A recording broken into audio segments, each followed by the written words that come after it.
우리 한 절씩 교독하도록 하겠습니다.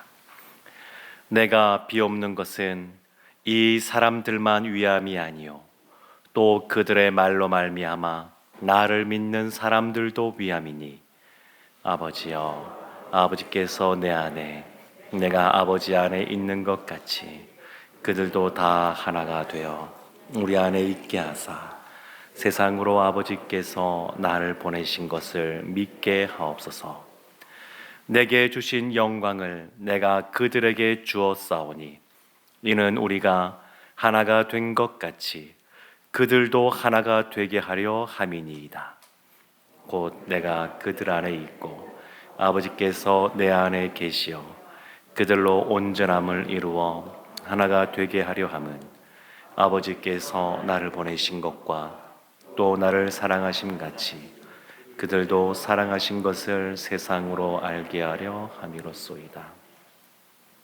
아버지여, 내게 주신 자도 나 있는 곳에 나와 함께 있어 아버지께서 창세 전부터 나를 사랑하심으로 내게 주신 나의 영광을 그들로 보게 하시기를 원하옵나이다. 의로우신 아버지여, 세상이 아버지를 알지 못하여도 나는 아버지를 알았사옵고 그들도 아버지께서 나를 보내신 줄 알았사옵나이다. 함께 보겠습니다. 내가 아버지의 이름을 그들에게 알게 하였고 또 알게 하리니 이는 나를 사랑하신 사랑이 그들 안에 있고 나도 그들 안에 있게 하려 함이니이다. 아멘. 예수님께서 십자가를 지시기 전에 마지막 만찬을 하시면서 제자들에게 기도하시는 내용이 이 마지막 고별 기도 요한복음 17장의 내용입니다. 그런데 예수님이 어떤 분이시냐면 말씀으로서 온 우주 만물을 창조하신 전능자이십니다. 그런데 그 전능자이신 예수님이 제자들을 위하여 기도하고 계십니다. 그래서 이 기도가 오늘날 우리에게도 해당이 되기 때문에 전능자이신 예수님이 하시는 기도니까 성도 입장에서는 굉장히 격려도 되고 또 위로도 되고 또 용기도 갖게 하는 그러한 기도라고 할 수 있습니다. 요한복음 17장에서 예수님이 어떤 분이신지를 드러내고 계시는데 17장 1절 말씀에 이렇게 말합니다. 예수께서 이 말씀을 하시고 눈을 들어 하늘을 우러러 이르시되 아버지여, 때가 이르렀사오니 아들을 영화롭게 하사 아들로 아버지를 영화롭게 하게 하옵소서. 예수님은 늘 기도하실 때 아버지여 이렇게 부릅니다. 늘 기도의 대상이 분명할 뿐만 아니라 그 대상을 부를 때에 아버지여, 늘 아버지라고 부릅니다. 근데 성경에 보면 딱 한 번 하나님이라고 부르는 장면이 나옵니다.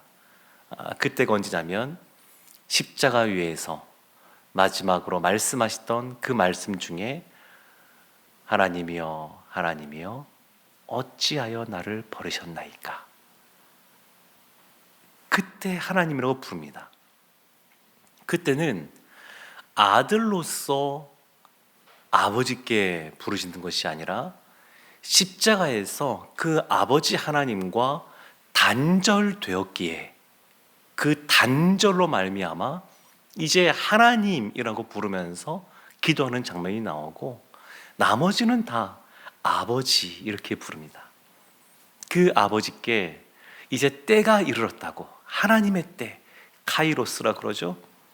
그 하나님이 역사하시고 하나님이 은혜 베푸시고 하나님이 우리 가운데 놀라운 일을 행하실 그 때가 되었다고 고백하면서 아들을 영화롭게 하사, 성부 하나님이 성자 예수님을 영화롭게 하십니다. 그리고 그 뒤에 보면 아들로 아버지를 영화롭게 하게 하옵소서. 성자 예수님이 또 성부 하나님을 영화롭게 합니다. 하나님과 예수님 사이의 관계는 서로 영화롭게 하는 그러한 관계입니다. 성경은 이 영화롭다라고 하는 것을 어떻게 또 표현하냐면, 그로 말미암아 한없이 기뻐하고 한없이 즐거워하는 것, 그것을 영화롭게 한다, 이렇게 말합니다. 성부 하나님과 성자 하나님 그 사이에서는 서로 함께 있으면서 기뻐하고 즐거워하고, 그것이 곧 영화롭게 영광스럽게 하는 겁니다. 오늘 본문에도 보면 24절에 이렇게 말합니다. 아버지여, 내게 주신 자도 나 있는 곳에 나와 함께 있어 아버지께서 창세 전부터 나를 사랑하심으로 내게 주신 나의 영광을 그들로 보게 하시기를 원하옵나이다. 창세 전부터 예수님의 영광이 있었습니다. 그러니까 예수님의 이 기도를 그 사랑하는 제자 요한이 다 듣고 나중에 이것을 기록한 건데, 그 요한이 들을 때 예수님이 나는 창세 전부터 있었다, 이렇게 기도하신 걸 들었으니까 아마 놀라지 않았겠습니까? 그러니까 예수님은 그 요한이 있던 그 당시에 태어나신 것이 아니라, 존재하신 것이 아니라 창세 전부터 계셨던 분이십니다. 그런데 뭐라고 말씀하시냐면, 내게 주신 자, 그들로, 이런 표현들이 나옵니다. 이들이 누구냐? 하나님께서 예수님에게 주신 자들, 또 그들로 예수님의 영광을 보게 해달라고 기도하시는데, 그들이 누구냐? 그들이 누구냐면 오늘 본문이 시작하는 20절 말씀에 이렇게 나옵니다. 우리 한번 20절 말씀 함께 합독하겠습니다. 내가 비옵는 것은 이 사람들만 위함이 아니요 또 그들의 말로 말미암아 나를 믿는 사람들도 위함이니. 이 사람들, 지금 예수님의 12제자, 예수님의 제자들입니다. 근데 그들만이 아니라 예수님이 이제 십자가를 지시기 전에 마지막으로 기도하던 그 성만찬 같이 하던 그 제자만이 아니라, 그들의 말로, 제자들의 말로 말미암아 나를 믿는 사람들, 예수님을 믿게 될 사람들을 위해서 기도하고 계신 겁니다. 예수님의 그 복음을 듣고 믿게 될 사람들, 제자가 복음을 전해서 또 제자가 되고, 그가 또 복음을 전해서 제자가 되고, 그래서 오늘날 우리까지 예수를 믿게 되었는데, 우리를 위하여 기도하고 계신 겁니다. 12제자뿐만 아니라 이때 이미 우리를 위하여 기도하고 계신 겁니다. 그래서 우리를 위하여 무엇을 기도하시느냐, 그 기도의 내용이 오늘 나와 있는데, 요한복음 17장 전체가 다 예수님이 기도하시는 내용이지만, 이 가장 마지막에 있는 이 부분이 가장 핵심적이라고 말할 수가 있습니다. 21절에 이렇게 나옵니다. 아버지여, 아버지께서 내 안에, 내가 아버지 안에 있는 것 같이 그들도 다 하나가 되어 우리 안에 있게 하사. 그들도 다 하나가 되어, 아버지가 내 안에, 내가 아버지 안에 있는 것 같이, 성부 하나님과 성자 하나님이 하나이신 것 같이. 그래서 성경을 보면 하나님이 우리에게 요구하시는 믿음의 수준이 굉장히 높습니다. 성부 하나님과 성자 하나님이 하나이신 것 같이 우리도 하나가 되게 해달라고 기도하고 계십니다. 이것이 반복해서 나오는데 22절도 이렇게 나옵니다. 우리 22절 말씀 함께 합독하겠습니다. 내게 주신 영광을 내가 그들에게 주었사오니 이는 우리가 하나가 된 것 같이 그들도 하나가 되게 하려 함이니이다. 이 말씀이 또 이어집니다. 반복해서 23절에 이렇게 나옵니다.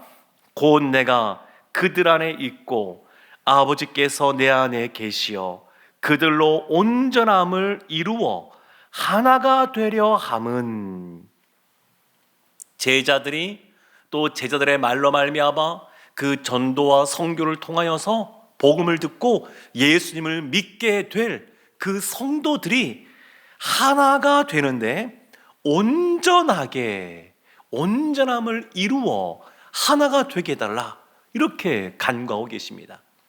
사랑하는 성도 여러분, 오늘날 우리가 보면 지금도 예수님을 믿는 하나님의 자녀들, 성도들이 모여 있습니다. 그래서 이 하나됨을 말할 때, 이 하나됨은 오늘날 여러 가지가 있겠지만 가장 대표적인 것은 이 교회입니다. 교회가 하나 되게 해달라는 겁니다. 예수님께서 이미 십자가를 지시기 전에 마지막 기도를 하실 때 교회가 하나 되게 해달라고 그렇게 간구하셨습니다. 사도 바울이 에베소 교회에 편지를 써보내면서 어떤 한 교회만이 아니라 그 교회, 일반적인 교회, 그 교회들을 향하여 서신서를 써보내면서 이렇게 말을 합니다. 에베소서 4장 2절과 3절 말씀인데 함께 한번 합독하도록 하겠습니다.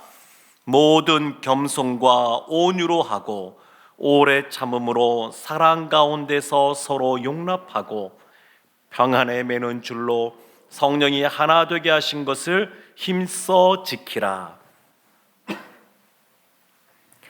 성령이 하나 되게 하신 것을 힘써 지키라.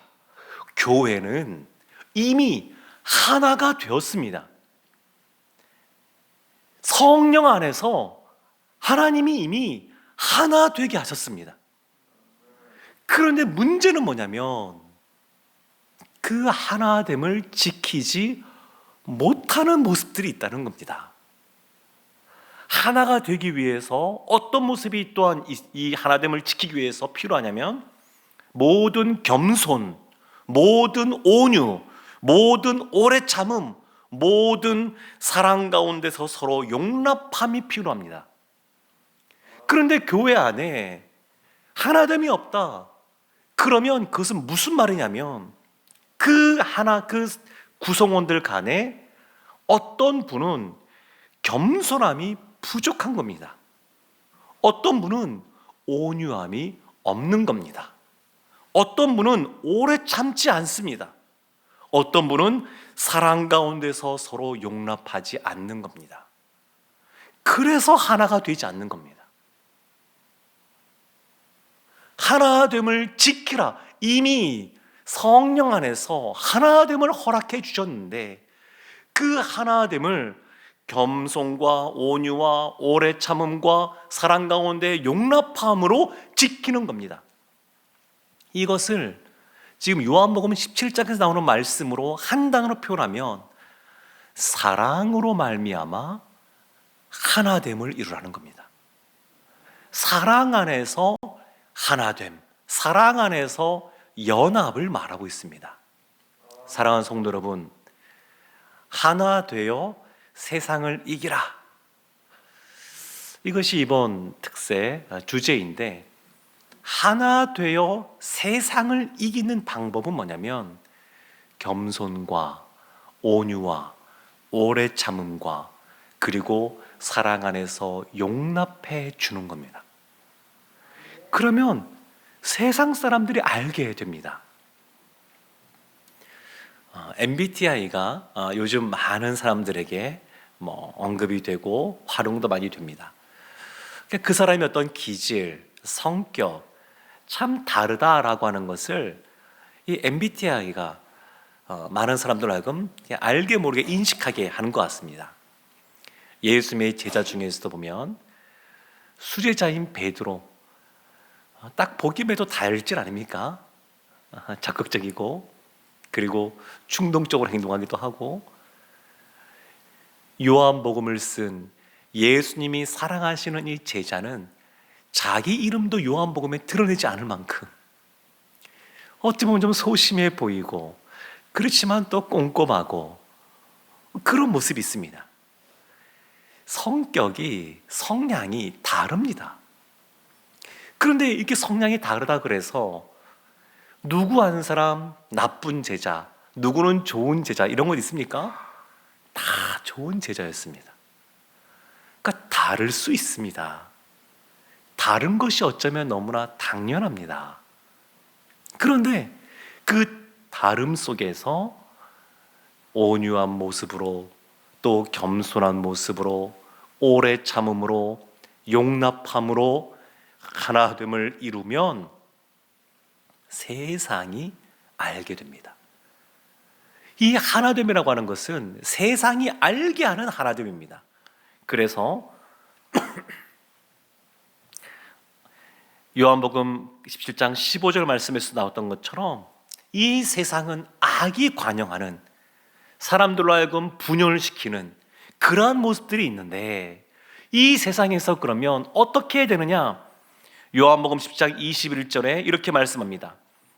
아버지여, 아버지께서 내 안에 내가 아버지 안에 있는 것 같이 그들도 다 하나가 되어 우리 안에 있게 하사 세상으로 아버지께서 나를 보내신 것을 믿게 하옵소서. 세상으로 그리스도가, 예수님이 하나님의 아들이시고 그리고 하나님이 보내셨다는 것을 믿게 하게 해달라, 이렇게 말합니다. 세상이 알 수 있도록 우리의 하나됨이 실체화돼서 나타나게 하라, 이렇게 말씀하고 있습니다. 23절도 마찬가지입니다.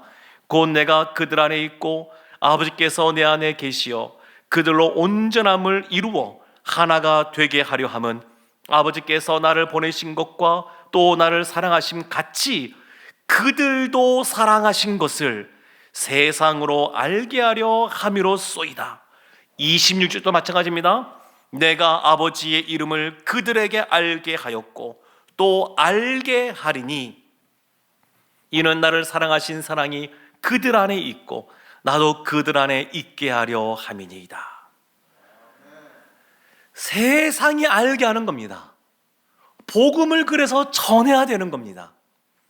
우리의 하나됨을 그리스도 안에서 사랑함으로 세상 사람들이 이 사람들은 다르구나, 그것을 알게 하고 세상 가운데 우리가 빛된 삶을 살아가면서 세상이 우리가 구별된 사람이라는 것을 알게 함으로 그리스도의 복음이 전해지게 해야 됩니다.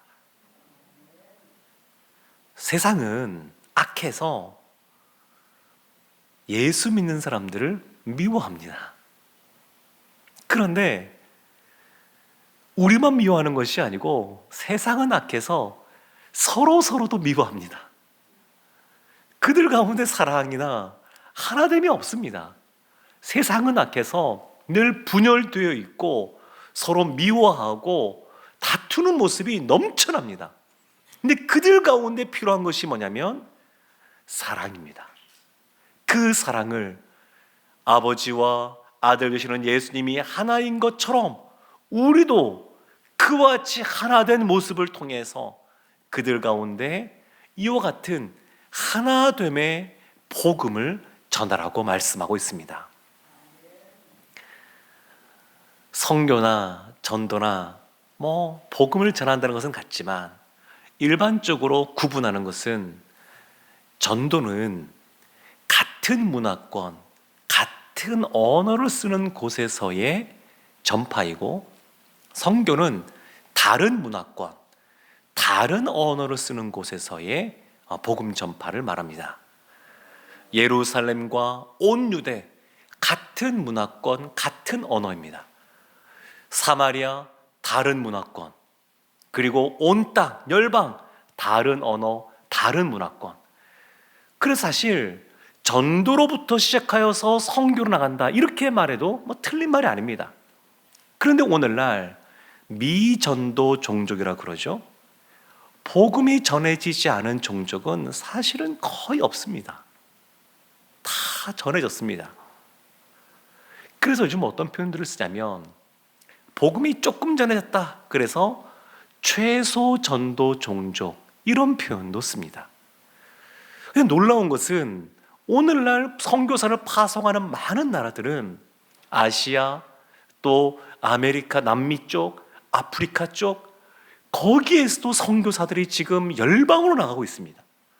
그래서 선교는 어디에서 어디로 가냐면 모든 곳에서 모든 곳으로 오늘날은 그렇게 이루어지고 있습니다. 그래서 어디가 선교지냐면 성도에게서의 최고의 제1의 선교지는 우리의 삶의 자리입니다. 가정이 제1의 선교지이고 직장이 제1의 선교지입니다. 우리의 삶의 자리가 복음을 전하는 제1의 선교지입니다. 사랑하는 성도 여러분, 아버지와 아들이 하나인 것처럼 우리도 하나 되면, 온전함을 이루면, 서로 사랑하면 이것을 통하여 예수님께서 영광을 받으실 줄로 믿습니다. 우리의 복음 전하는 걸 통하여 영광을 받게 됩니다. 이것이 세상을 이기는 겁니다. 분열된 이 세상에서 하나됨을 통하여 서로 존중해주고 아껴주고 용납해줌을 통하여 하나 될 때 세상이 알게 됩니다. 하나 되어 승리하는 우리 교회, 하나 되어 승리하는 우리 모두가 되기를 주님의 이름으로 축원합니다. 아멘.